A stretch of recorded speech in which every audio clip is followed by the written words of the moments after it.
Amém. Boa noite, igreja. A graça e a paz do nosso Senhor Jesus. Amém. Toda honra e toda glória seja dada ao nosso Deus. Peço que a igreja abra a Bíblia lá em 2 Coríntios, capítulo 9. Hoje estaremos iniciando mais um capítulo. A temática vai permanecer a mesma, mas aqui a gente vai ter algumas mudanças nesse capítulo, né? O apóstolo Paulo ele vai trazer novos princípios. 2 Coríntios, capítulo 9. Amém? Amém. Na verdade, quanto a esse serviço ao povo santo, não preciso lhes escrever. Sei quanto estão ansiosos para ajudar e expressei às igrejas da Macedônia o meu orgulho de que vocês na Acaia estão prontos para enviar uma oferta desde o ano passado. De fato, foi sua dedicação que incentivou muitos a também contribuir. Ainda assim, envio esses irmãos para me certificar de que vocês estão preparados, como tenho dito a eles. Não quero elogiar vocês sem razão. Que vexame seria para nós e ainda para vocês se alguns macedônios chegassem comigo e descobrissem que vocês não estão preparados depois de tudo que eu disse a eles. Portanto, considerei apropriado enviar esses irmãos antes de mim. Eles cuidarão para que a oferta que vocês prometeram, esteja pronta. Que seja, porém, uma oferta voluntária e não entregue de má vontade. Lembrem-se, quem lança apenas algumas sementes obtém uma colheita pequena, mas quem semeia com fartura obtém uma colheita farta. Cada um deve decidir em seu coração quanto dar. Não contribuam com relutância ou por obrigação, pois Deus ama quem dá com alegria. Amém? Então, aqui no capítulo 9, o apóstolo Paulo, ele dá prosseguimento ao que ele já estava falando no capítulo 8, que é sobre a contribuição. Então, o objetivo do apóstolo Paulo era encorajar os irmãos da igreja de Corinto a enviar uma oferta para os irmãos da igreja de Jerusalém. Então, o que estava acontecendo? Uma fome tinha tomado de conta ali da região da Acaia durante o governo do imperador Cláudio, e não só a região da Acaia não, na verdade da Judéia, né, durante o governo do imperador Cláudio. E essa fome ela atingiu não só aquela região, mas também as localidades perto, né? Aquelas localidades adjacentes. Então, os irmãos lá de Jerusalém, eles estavam sofrendo muito. O apóstolo Paulo estava preocupado com esses irmãos. Então, o objetivo desses dois capítulos, né, dessa parte da carta, é incentivar os irmãos de Corinto a enviar essa oferta para os irmãos de Jerusalém. Lembrando que ele fala no capítulo também que ele já tinha ido em Corinto há um ano, e os irmãos de Corinto, muito animados, se comprometeram em fazer essa oferta, mas já tinha passado um ano e essa oferta não tinha sido levantada. Então, o apóstolo Paulo ele estava preocupado. Então, aqui, o apóstolo Paulo ele estava mandando Tito e mais dois irmãos, como nós sabemos, uma comissão, tanto para entregar essa carta que nós estamos lendo, como também para levantar essa oferta, para que quando os irmãos da Macedônia chegassem lá, essa oferta já tivesse sido levantada. Então, nesse capítulo específico, o apóstolo Paulo ele aproveita para passar aqui alguns princípios acerca da contribuição do reino de Deus. Eu sei que muitas vezes nós usamos essa passagem para falar de ofertas aqui, né? Durante o momento da oferta, e não está errado fazer isso, mas só uma observação que, para que a gente entenda o contexto que o apóstolo Paulo está falando, aqui é uma oferta de uma igreja para uma igreja. Não é uma oferta de um indivíduo para a igreja. É um corpo que se comprometeu já há um ano em enviar uma oferta para a parte do corpo, que são os seus irmãos em Cristo. Então, ele inicia dizendo assim: na verdade, quanto a esse serviço ao povo santo, eu não preciso escrever. Aqui, a rigor, o apóstolo Paulo estava dizendo que ele não deveria estar escrevendo isso para os irmãos. Entretanto, né, apesar de dizer isso, ele acaba escrevendo 2 capítulos. Quando ele diz que ele não precisava falar sobre esse assunto, não é que esse assunto ele é de menos importância. Pelo contrário, o serviço ao povo santo, como ele fala, é importante, é necessário e é urgente. Primeiro, porque é uma ajuda aos santos. Nós sabemos que no Novo Testamento, os santos fazem referência aos cristãos, aqueles que entregaram a vida a Cristo, aqueles que são nova criatura. Não que nós não devamos ajudar aqueles que não são cristãos, pelo contrário, nós devemos ser generosos, nós devemos ofertar na vida dos outros, mas aqui Paulo está dizendo, olha irmãos, eu não preciso escrever isso, porque é óbvio que vocês têm que ajudar alguém do corpo, é óbvio que vocês têm que ajudar os seus irmãos. Para os irmãos da igreja de Corinto, isso estava sendo um problema. Então, primeiro, porque essa ajuda do santo era necessária, porque são irmãos ajudando irmãos. Talvez tinha até uma noção ali de distância quando a gente pensa a Judeia, a Caia, a gente tem a igreja de Corinto ali majoritariamente formada por gentios, lá em Jerusalém já era um pouco diferente, nós tínhamos judeus, mas aqui o apóstolo Paulo estava dizendo, olha, vocês são irmãos em Cristo, vocês precisam cooperar com seus irmãos, então não é necessário que eu tenha que escrever para vocês, para que vocês cooperem. Segundo, porque era uma assistência, era uma prestação de socorro. A igreja de Corinto ela não ia enviar uma oferta para a igreja de Jerusalém para que eles se esbaldassem, não. Eles estavam passando necessidade. Era uma prestação de socorro, era uma ajuda em um momento de dificuldade. E terceiro, porque eram os irmãos da Judeia, e foi de lá que o evangelho se originou. Os primeiros missionários eles saem da Judeia para falar das boas novas. Inclusive, mais adiante no capítulo, o apóstolo Paulo vai dizer que se nós gentios nos beneficiamos das bênçãos espirituais dos judeus, eles também não podem se beneficiar da ajuda financeira dos gentios. Então, Paulo ele enxergava a atitude de Corinto como uma forma de gratidão. Não era como se Corinto estivesse fazendo um favor à igreja de Jerusalém, não. Era parte do corpo de Cristo. Eles estavam ajudando uns aos outros, os seus irmãos, aqueles que enviaram os primeiros missionários. E aí, lá no versículo 2, ele diz, sei quanto estão ansiosos para ajudar, e expressei às igrejas da Macedônia o meu orgulho de que vocês na Acaia estão prontos para enviar uma oferta desde o ano passado. De fato, foi sua dedicação que incentivou muitos a também contribuir. Então, por que ele disse que ele não devia falar sobre isso? Porque para Paulo aquilo era algo tão urgente, era algo tão óbvio, e ele via que os irmãos estavam prontos para ajudar, que ele não sentia necessidade em falar sobre isso. No entanto, a gente entende que há uma necessidade, por diversos motivos, de falarmos de oferta. Não seria necessário o apóstolo Paulo, ou às vezes pastores ou líderes de igreja, terem que vir aqui na frente pedir para que os irmãos ofertem. Não deveria ser necessário nas igrejas que o pastor às vezes implorasse para que os irmãos ofertassem ou dizimassem. Isso não deveria ser uma prática, é isso que o apóstolo Paulo está falando. Infelizmente, isso acaba sendo uma realidade. Em algumas igrejas é ocasionalmente, em outras já virou rotina, a questão do domingo, os cultos de semana, o que não é um problema. Tem outras, inclusive, que só falam sobre isso. Tem igrejas que só falam sobre contribuição. Que às vezes o culto inteiro gira em torno da contribuição, em como você pode contribuir. E compreende-se que vários fatores tornam isso necessário, o falar sobre contribuição. Principalmente quando o próprio Senhor nos alerta que o dinheiro é aquele que pode competir com ele no coração do homem. Eu peço que a igreja abra a Bíblia lá em 1 Timóteo, capítulo 6, verso 10.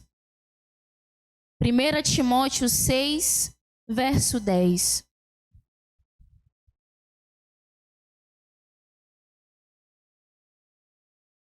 Diz o seguinte: pois o amor ao dinheiro é a raiz de todos os males. Algumas pessoas, por cobiçarem o dinheiro, desviaram-se da fé e se atormentaram com muitos sofrimentos. Lá em Provérbios 15, 16, diz que é melhor ter pouco com o temor do Senhor do que grande riqueza com inquietação. Embora não fosse necessário o apóstolo Paulo falar uma coisa tão óbvia, Por que ele fala sobre isso? Por que os pastores têm que vir aqui falar sobre isso, têm que ir nos púlpitos, pedir para que os irmãos ofertem? Porque nós somos pecadores, irmãos. Porque o coração do homem é pecador. Porque às vezes não se entende que contribuir é uma dádiva e não algo penoso, algo sofrido. Que dentro do pacote cristão ali de orar, ler a Bíblia, da comunhão, de ir para a célula, o contribuir ele também faz parte disso. Ele não está excluído, ele não é opcional. Ele faz parte de ser cristão. Ou então porque às vezes o irmão até contribui, mas contribui com o coração doído. Quase que não deixa o envelope cair. Então, contribuir é uma graça. E um assunto tão óbvio como esse se torna necessário por causa do pecado do coração do homem. Infelizmente, nós temos que falar sobre isso porque o nosso coração ainda é muito duro. Nós ainda somos muito apegados às coisas desse mundo, aos bens materiais. Nós achamos que a vida é nossa, que o dinheiro é nosso, porque nós trabalhamos para conquistar, e esquecemos que foi o autor da vida que nos colocou nessa terra. E que nada que nós temos pertence a nós. E em seguida ele continua. De fato, foi a sua dedicação que incentivou muitos a também contribuir. Aqui Paulo está se referindo porque há um ano ele tinha chegado em Corinto, tinha falado com os irmãos acerca da questão de Jerusalém, tinha explicado para eles que aqueles irmãos estavam passando por necessidade, e os irmãos eles se comprometeram em levantar aquela oferta. E a atitude de Corinto foi tão importante, de tanta generosidade, que acabou influenciando outras igrejas. O zelo dos coríntios estimularam os cristãos a contribuir, especificamente os cristãos da Macedônia, e especialmente os de Filipos e Tessalônica. Então, o apóstolo Paulo, ele inclusive começa lá o capítulo 8, se vocês puderem voltar, ele inicia dizendo, olha, agora, irmãos, queremos que saibam que o que Deus, em sua graça, tem feito por meio das igrejas da Macedônia. Elas têm sido provadas com muitas aflições, mas sua grande alegria e extrema pobreza transbordaram em rica generosidade. Então, o exemplo de Corinto foi tão importante que as igrejas da Macedônia, que não tinham muita condição financeira ali, aquelas igrejas, e também estavam sofrendo perseguição, elas se inspiraram naquilo e a palavra de Deus diz que elas transbordaram em rica generosidade. As igrejas da Macedônia ficaram tão encorajadas com o exemplo que elas contribuíram generosamente, mesmo em meio às aflições e em meio às dificuldades. O princípio aqui que o apóstolo Paulo quer trazer é que igrejas que contribuem servem de encorajamento para outras igrejas. Da mesma forma que igrejas que fazem ali atividades missionárias, ações sociais, elas também servem de encorajamento para outras igrejas. E aí eu deixo um questionamento. Será que nós temos servido de encorajamento para as igrejas aqui ao redor? Porque o que mais tem no Quatraque é a igreja, de todo tipo de denominação. Mas será que a nossa igreja tem sido encorajadora, tem encorajado as outras igrejas a contribuírem, a servirem, a fazer a ação missionária? E aí, lá no verso 3 e 5, ele fala, ainda assim, envio esses irmãos para me certificar de que vocês estão preparados. Como tenho dito a eles, não quero elogiar vocês sem razão. Que vexame seria para nós e ainda para vocês se alguns macedônios chegassem comigo e descobrissem que vocês não estão preparados depois de tudo que eu disse a eles. Portanto, considerei apropriado enviar esses irmãos antes de mim. Eles cuidarão para que a oferta que vocês prometeram esteja pronta, que seja, porém, uma oferta voluntária e não entregue de má vontade. Então ele inicia o verso 1 dizendo, olha, não é necessário falar sobre isso. Mas no verso 3 ele, contudo, ainda assim, mas, apesar de eu não precisar falar sobre isso, Paulo tinha uma preocupação. ele tinha feito propaganda da igreja de Corinto. Ele tinha feito propaganda dos coríntios para as outras igrejas. Tanto que isso serviu como incentivo. E aí Paulo vai preparar Tito e uma comissão para organizar essa oferta antes que os irmãos da Macedônia cheguem até lá. E aí vamos imaginar o apóstolo Paulo chegando com os irmãos da Macedônia que contribuíram com generosidade em meio à perseguição, em meio à luta, em meio à pobreza. E aí eles chegam em Corinto e eles encontram uma oferta pequena, ou então irmãos com coração avarento. Imagina o efeito que isso ia causar na vida daqueles irmãos, principalmente dos irmãos que a gente sabe que são fracos na fé. Aquilo seria um impacto muito grande. Inclusive, ele fala, eu acho essa versão até engraçada, que é a NVT, ele fala que vexame seria para nós e ainda para vocês.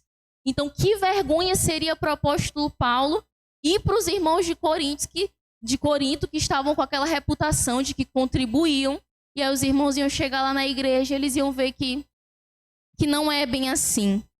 Por isso que ele finaliza dizendo que a oferta deve ser uma expressão de generosidade e não de avareza. Às vezes, irmãos, os líderes eles passam vergonha por conta da avareza da igreja. Às vezes não são nem os líderes que são avarentos, às vezes é a igreja que é avarenta mesmo. Porque surgiu-se uma ideia de que se uma igreja está indo mal, é culpa da liderança, é culpa completa da liderança.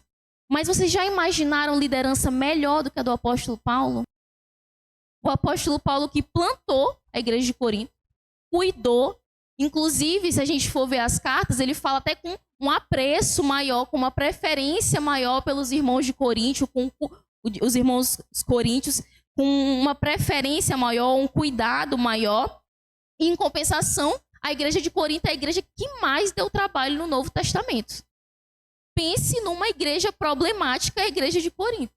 Quando a gente lê a primeira carta, a segunda carta, teve rebelião contra o apóstolo Paulo, era problema com prostituição, era todo tipo de problema, eram grupos ali que ficavam rivalizando uns contra os outros, e o cuidado do apóstolo Paulo foi ruim? Não. Mas às vezes a igreja ela não reflete o cuidado do seu líder.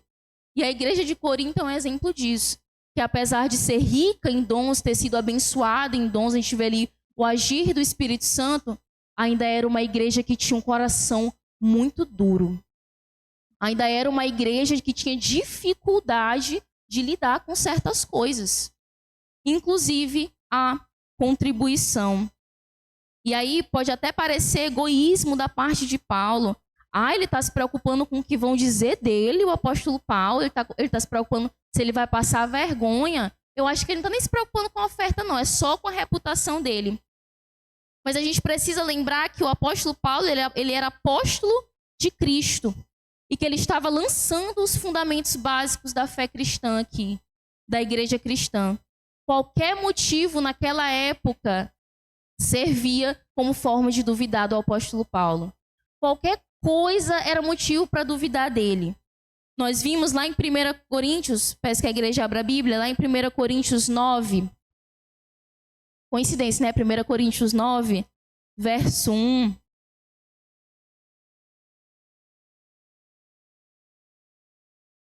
Diz assim: acaso não sou livre como qualquer outro? Não sou apóstolo?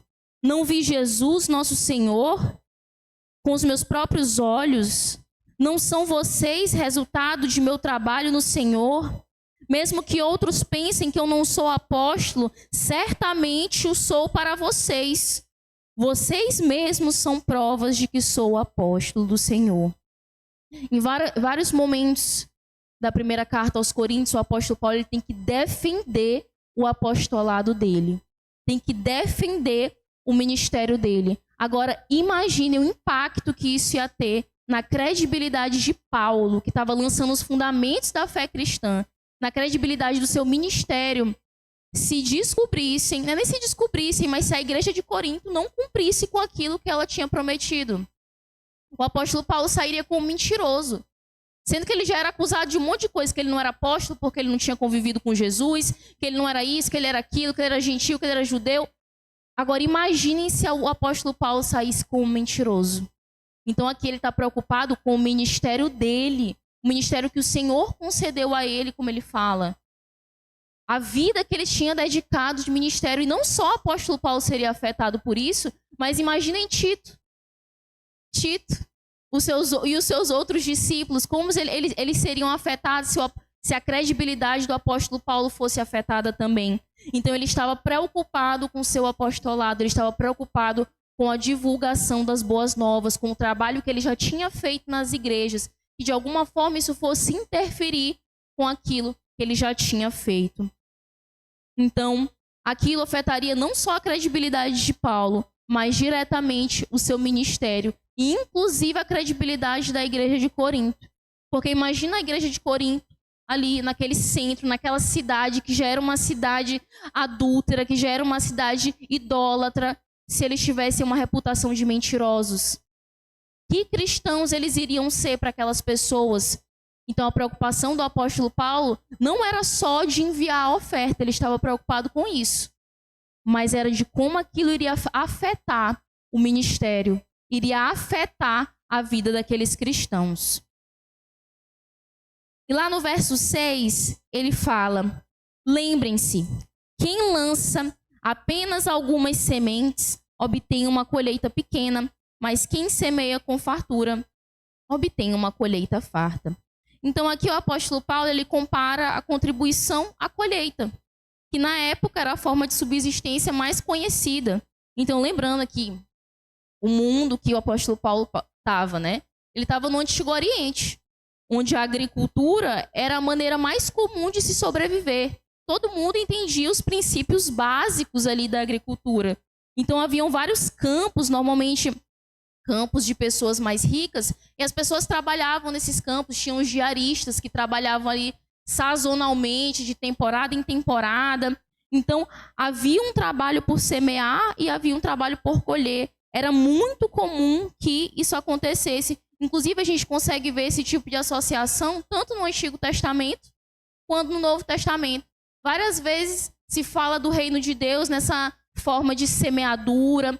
A parábola do semeador é um exemplo clássico que ele fala do reino de Deus, dos corações, do solo fértil, o solo pedregoso, a semente que não consegue ficar no solo, mas sai.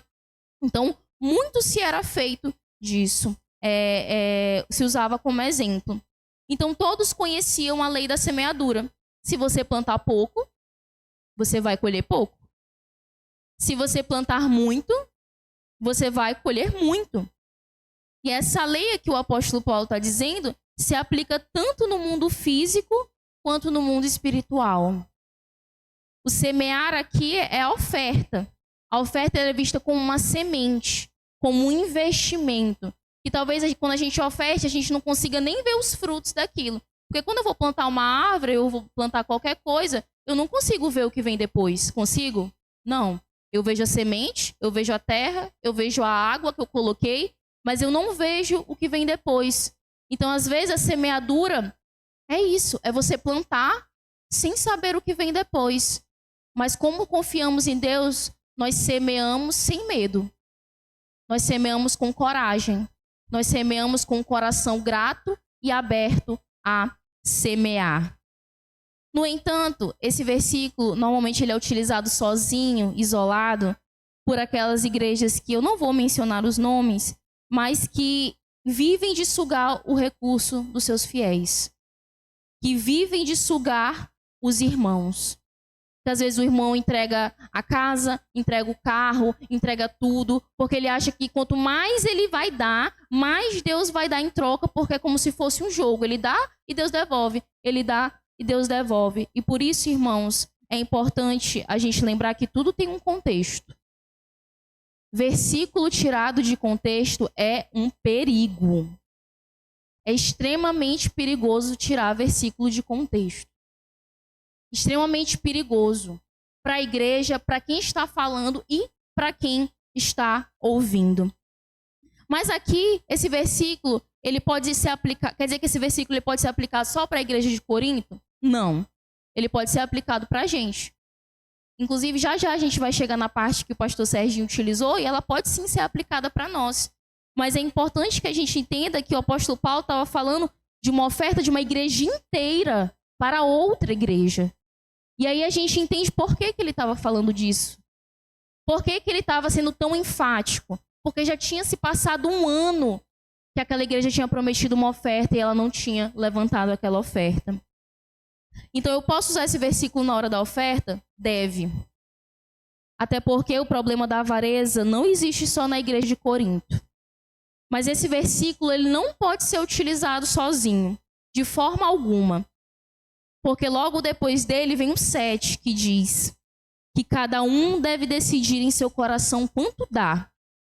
Não contribuam com relutância, em algumas versões tristeza, ou por obrigação, pois Deus ama quem dá com alegria. Não é algo mecânico, não é uma barganha. Eu vou contribuir tanto e vou receber o mesmo tanto de Deus. O versículo 6, ele não pode ser separado do versículo 7. Eu não posso falar o versículo 6 sozinho. O versículo 7, ele vem depois para lembrar que não importa quanto eu der, mas se eu não der com alegria, aquilo não valerá de nada. Se eu não der com o coração aberto, essa oferta não vai ser bem recebida pelo Senhor. Se você contribui com alegria, sem constrangimento, voluntariamente, como parte do seu culto a Deus e com gratidão, você está fazendo correto. Porque não é um negócio com Deus.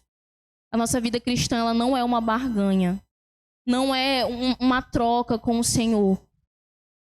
O que ele está dizendo é que aqueles irmãos que com alegria e sem querer nada em troca, eles sim vão receber o que esperam. Eles sim vão receber aquilo que Deus tem prometido para eles. Deus vai abençoá-los ricamente. Se ele dá com alegria, ele não está pensando em fazer um negócio com Deus, pois Deus ama quem dá com alegria. Não é que Deus ama quem dá muito. Não é que Deus ama quem dá rios de dinheiro, e a parábola da viuvinha está aí para nos mostrar isso. Que não importa se eu der muito, se meu coração estiver fechado, se não for com amor, essa oferta não vai valer. Mas ele diz que nós devemos dar com alegria. Porque Deus se alegra em prover os seus filhos. Nós não podemos se esquecer disso. Deus alegra em nos abençoar, em abençoar a criação, em nos ver alegres, em nos ver conseguindo as nossas coisas, em nos ver crescendo na vida. Ele faz isso com alegria, porque ele é um pai cuidadoso com os seus filhos. Quem tem filho sabe como é bom ter condição de presenteá-lo. Às vezes no aniversário, às vezes numa data especial, você tem condição de dar alguma coisa que seu filho gosta. E com Deus é a mesma coisa. Porque Deus ama quem dá com alegria. Porque foi com alegria que voluntariamente Jesus Cristo desceu dos céus e se entregou a nós. Não foi com tristeza, irmãos. Não foi com pesar no coração que Jesus desceu, se fez como servo, como Filipenses fala, e se entregou por nós. E assim deve ser o nosso coração quando nós ofertamos. É com alegria, é com entusiasmo. E não é esquecendo as nossas dificuldades, não, porque nós temos dificuldades, nós temos contas a pagar, nós temos, às vezes, dívidas que não conseguimos pagar ainda, e, às vezes, tirar o dízimo é difícil. Nós não devemos esquecer essas coisas, mas devemos ter plena confiança que, na hora que eu ofertar, o Senhor ele não vai me deixar.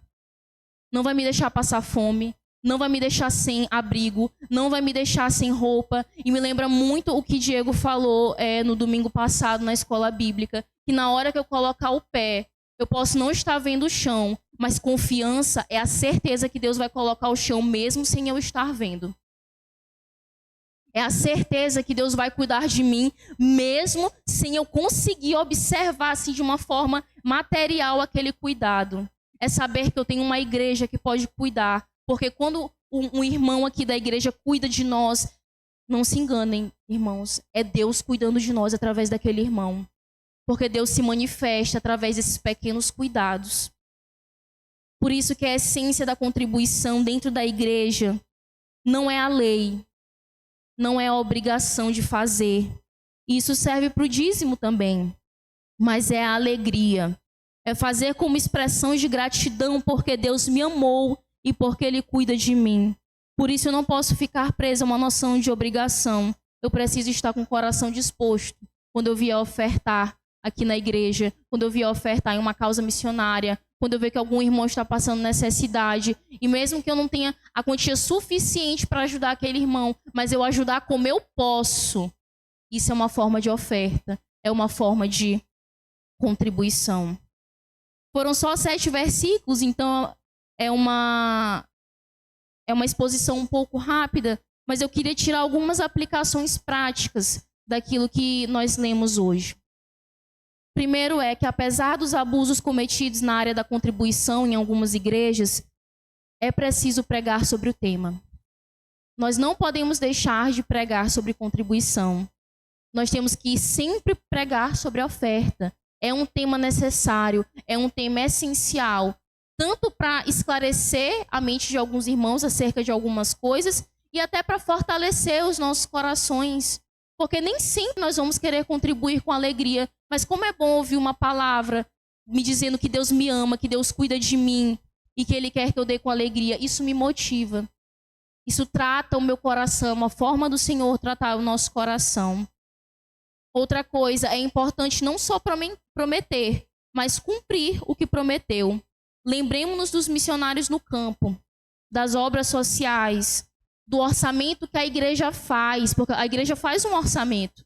Ela faz um orçamento contando com os membros para realizar certas coisas. Inclusive, nosso aniversário está chegando. Inclusive, nós temos coisas para fazer no Ministério Infantil. Quantas vezes o Ministério Infantil precisa de certas coisas, né, Renilda? Precisa de ajuda. Nós temos olhado para isso, porque quando a gente entregou a vida a Cristo, a gente pegou o pacote completo. A gente se comprometeu em contribuir também. Ficou também evidente que as nossas contribuições precisam ser uma expressão de gratidão e não de avareza, não como uma obrigação. Outra coisa, precisamos entender que é necessário ter uma necessidade de sabedoria para lidar com os recursos. É preciso que haja cuidado com o dinheiro. Irmão, Jesus falou mais de dinheiro no Novo Testamento do que outra coisa. Se eu não me engano, ele cita dinheiro 15 vezes só no Novo Testamento. Porque o dinheiro é algo perigoso, é algo que mexe com a gente. Principalmente no mundo que nós temos hoje, onde vale quem tem mais dinheiro, quem é mais importante é aquele que tem uma profissão que ganha mais. Nesse mundo, nós precisamos cuidar do nosso coração, ter cuidado com o dinheiro. E por fim, Deus vai ajudar aqueles que são generosos. Não é uma questão de matemática, como se nós fôssemos dar algo e receber, mas é porque Deus nos prometeu que iria cuidar de nós. Deus nos prometeu que Ele não ia deixar o justo mendigar o pão. Deus nos prometeu que Ele iria estar conosco, que Ele já nos conhecia mesmo antes de nascermos e que Ele não iria nos deixar desamparados. Então, que hoje nós possamos questionar a intenção e a motivação dos nossos corações quando a gente vier aqui ofertar ou quando a gente for ajudar algum irmão. Porque a contribuição é essencial, é necessária e é urgente para o reino de Deus. Amém.